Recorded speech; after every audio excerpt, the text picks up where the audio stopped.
Welcome to SEO FAQs, where you get answers from your favorite SEO expert. Hey, Nick.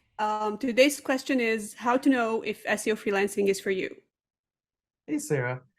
So that's a really good question. I think how do you know if SEO freelancing is for you? Is really like, do you want more than either it being a hobby or even more than just a 9 to 5 job? For me personally, I was always really engaged in the industry and wanting to understand exactly what it took to rank, to be able to drive that traffic, build revenue. And I never really allowed that 9 to 5 timeline be a constraint. And if I'm being completely honest, as I became more and more experienced, what I didn't like that I was being kind of held back from like the money that I could be made. So when I went freelance, that allowed me to not necessarily constrict the time that I invest, but also it helped me not necessarily be contained into a particular salary as well. So, how do you get ready to freelance? Wow, I don't know if you ever can be 100% ready. The best advice that I've given, I know Sarah, you and I have talked about this quite a bit, is I'm actually a really big fan of freelancing a bit on the side before you make a full commitment to it full time. And the reason for that, and I think we'll talk about it a bit more, is not everybody's actually set out to be a freelancer. You find very quickly that freelancing is there's kind of the section where it's actually doing the SEO, and then there's actually running a business. And you either really like running that business or you really hate that. So I think the best thing that I could recommend is give it a try. Like in addition to your 9 to 5, like grab one client or build yourself a hobby website or an affiliate website and just see how it goes. Like I promise you very, very quickly, you're either going to get really addicted and you're going to absolutely love it, or in the inverse, you're going to hate it and you're going to be like, this is great. I'm going to be 100% present for my 9 to 5 job because I know I never want to have to do the freelancing on the side.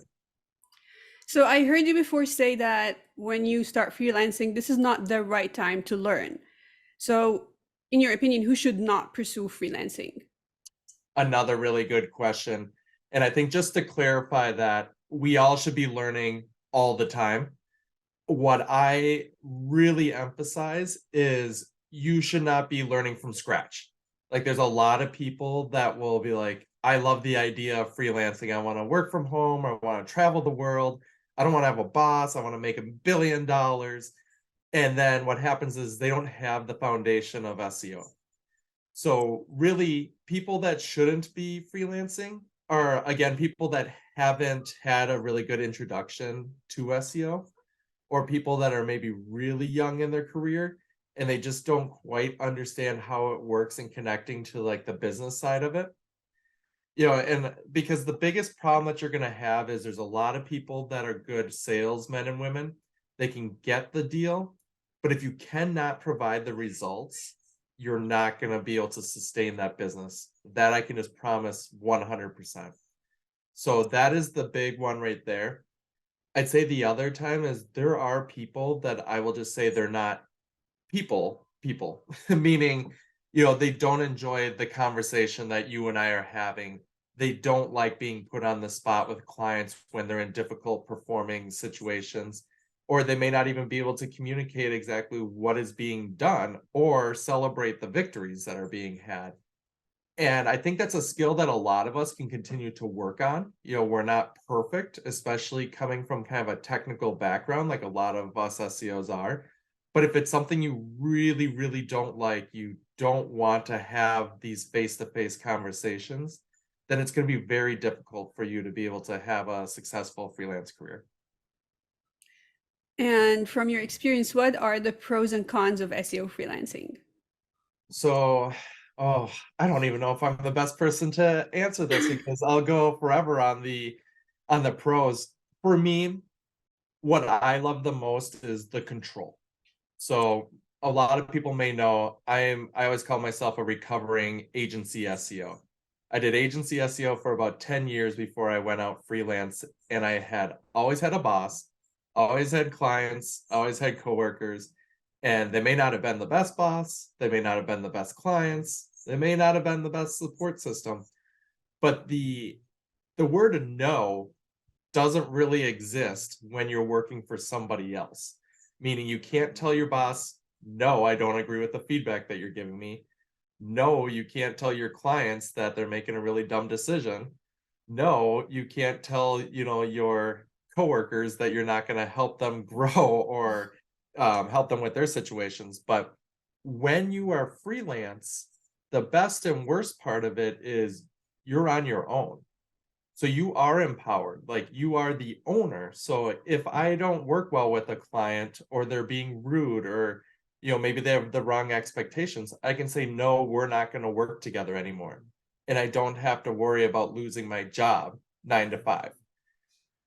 I obviously would have to worry about the impacts of the revenue, but I have regained kind of the control, as I would per se. And I think for me, that's the number one pro. Another pro is the earnings that you can have. So again, we're going to make the assumption that we know our SEO, that we have proven ourselves, and that we have the ability to continue to replicate that success for other clients. You have the potential for infinite earnings. In a 9 to 5 situation, we have our salary, or our hourly rate.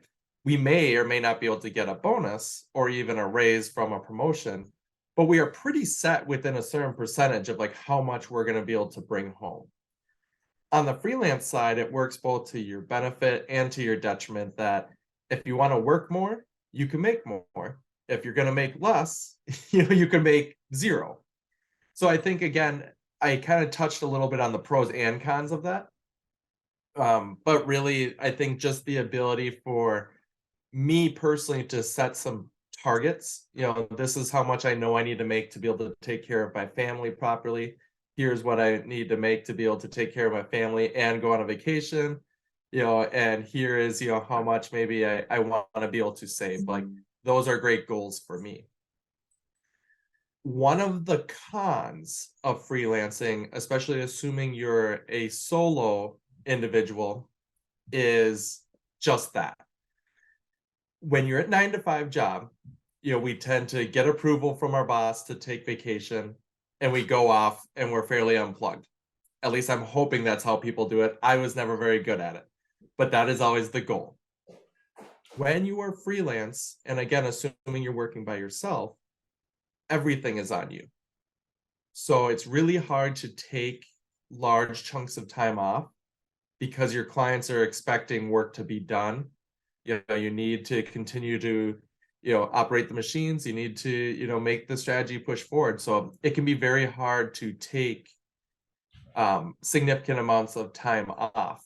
It's something that I'm continuing to work on each day, because I also just get very passionate about it and I want to check my email. But just in general, being able to unplug from the business can be very difficult in itself. Thanks, Nick, for sharing your valuable insights with us today. If you found this helpful, don't forget to like and share, and follow me and Nick if you're not already. Until next time, happy optimizing.